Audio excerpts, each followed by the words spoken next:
Nimetembea hii nchi. Mimi nimetembea hii nchi. Nataka niwapatie confidence. Unajua wanasema kuna vitu fulani inahitajika ndio mtu akuwe rais. Kwa sababu wamezoea siasa ambaye ni ile traditional. Wanasema Sifuna hawana pesa hawa. Sijui nini, sijui wako na polisi, sijui wako na deep state, sijui wako na system. Hiyo system hata sisi tulikuwa nayo na tulianguka tu. Watu wa Meru walikataa kutupigia kura. Haya, nataka niwahakikishie tumetembea hii Kenya. Mimi sioni mahali Kasongo kura yake iko. Huko kwetu Western hakuna kura ya Kasongo. Hapa kwa mlima hakuna kura ya Kasongo. Nairobi County hata na dawa hakuna kura ya Kasongo Nairobi. Hiyo wote ni watu ya one term. Ukienda huko Umasaini hakuna kura ya Kasongo. Pastor wewe unatoka Kajiado, uliona kura ya Kasongo iko hapo Namanga? Hakuna.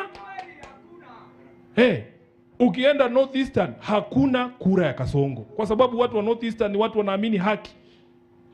Coast ni ngome ODM, hakuna kura ya Kasongo. Atatoa kura wapi? Muniambie nyinyi. So msitishwe na mtu bana. Msitishwe na mtu, vile vijana walitufunza.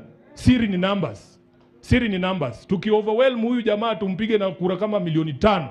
Hata kujaribu kuiba haiwezekani. Na nimeona majenzi wamekaa huko nyuma wamevaa sisi ndio Sifuna, wamesema watakuwa kwa hiyo polling station wenyewe. Result ni sisi tutatranslate, tutatransmit, tutaongeza makalculator tuko nazo kwa masimu. Huwezi kutuambia IBC peke yake ndio wanajua hesabu. Tukikuwa hapa Meru, uambiwe Meru wamepea akina Sifuna 5 million.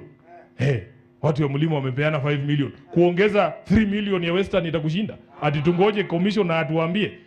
By saa 4 tumetangaza matokeo. Acha kutusumbua na kututisha hapa.